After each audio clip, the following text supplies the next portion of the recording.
Oh, all right. I have a microwave set down range.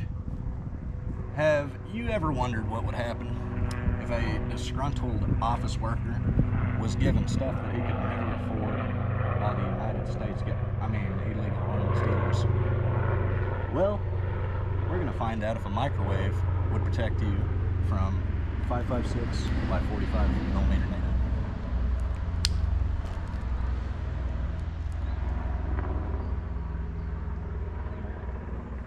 I'm gonna just send one down range and then we'll go take a look at what it did.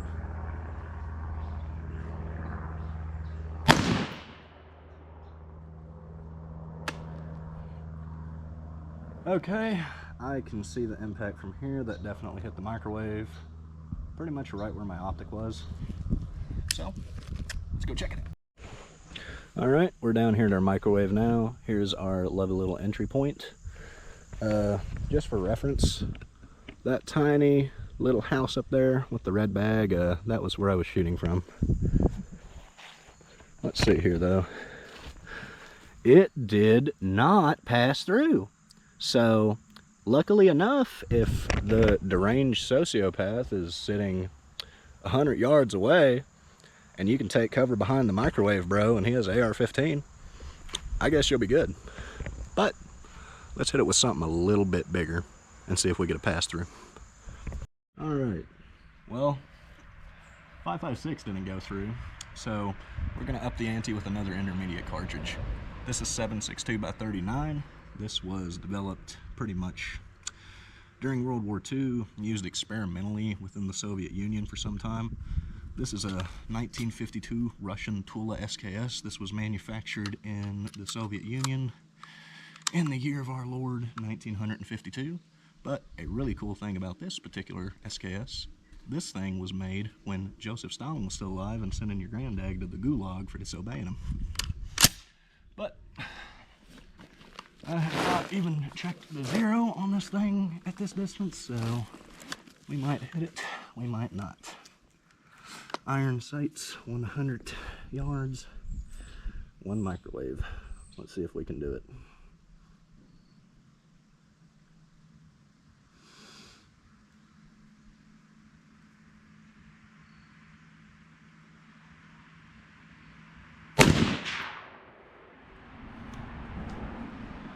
I have no freaking idea if I hit that because I cannot see it. I don't have a magnified optic to look, but let's go check it out. All right, so we're down here at the microwave again. I'm gonna see if we have an impact.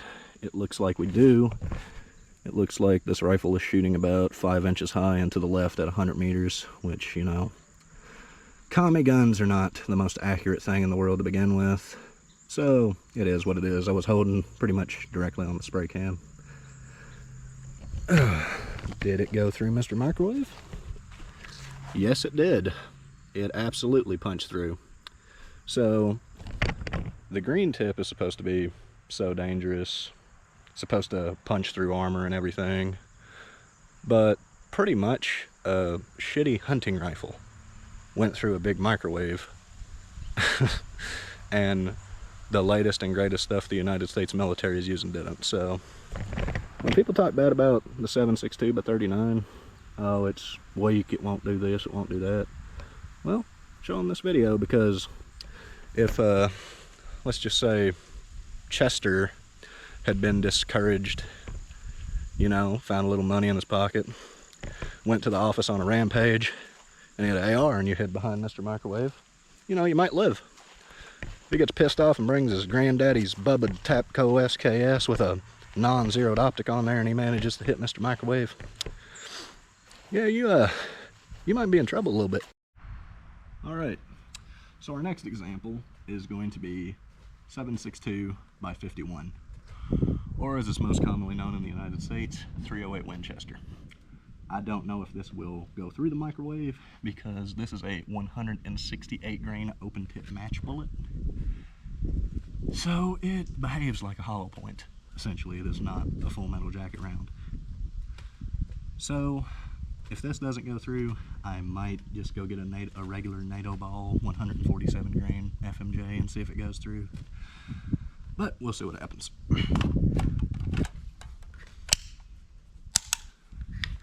Now, if you have gun autism like me, you might think, does this guy have a tabuk? No, no. This is a Zastava M77 Kalashnikov clone, because Serbia does not make the AKM or anything like that to the same spec. The parts won't work. They were never given the blueprints. They reverse engineered them. This is essentially their battle rifle, but in .308. I am going to hold directly on that can and see if I can hit the can. I'm not gonna, but I might as well try.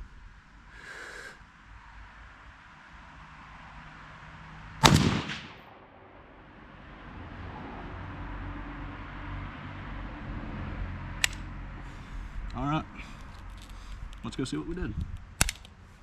I didn't hit the can because I suck, but here's the entry point right here. Let's see if Mr. Microwave could withstand some .308. And I mean, this is a pretty thick unit, so I'm not gonna completely shit on it for not being. Oh, it actually did go through.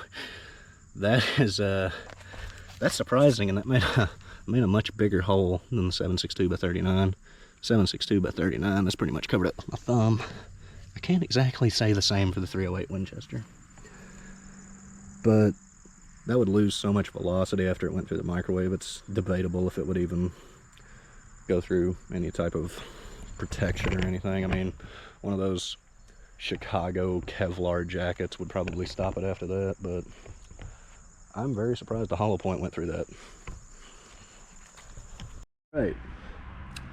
And now, last but not least, if this does not go through it, I would be very surprised. It's gonna go through it. This is 8mm Mauser. This is pretty much the European equivalent to the 30-06 cartridge. The metric measurements for what I shot it at with the Zastava rifle 7.62 by 51. This is 7.92 by 57. So, actual historic World War II cartridge versus the puny American-made microwave. Something that's also really interesting about this is a pretty much a communist Mauser. So let's see what commie and fascism does to Western microwave.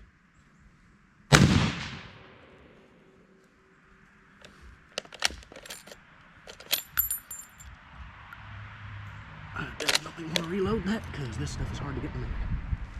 Well, let's go see what it did.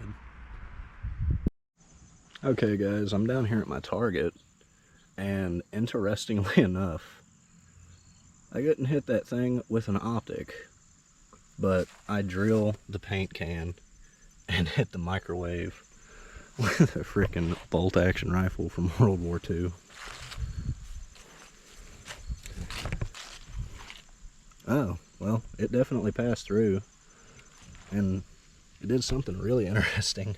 There's two bulges where the jacket split apart and just got tore apart in the microwave.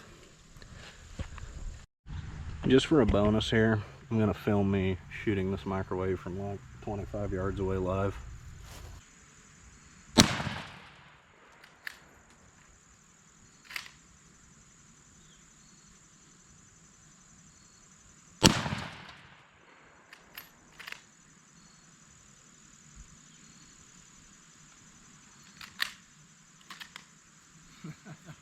The front door of this microwave and all these little internals came off. Oh, that's wicked. Hold up. If I had to guess, I don't know. So I guess the bullet started tumbling or something, and it went into the ground here and knocked the hinges off and bulged the door open. Or, yeah, it tumbled, went on that path, and knocked that freaking hinge off. That is wild. that's the unpredictability of ballistics, and why doing stuff like this is so fun. I'm glad I could share this with you guys. Anyway, like, subscribe, comment, do whatever you want to do. Have a blessed day. God be with all of you.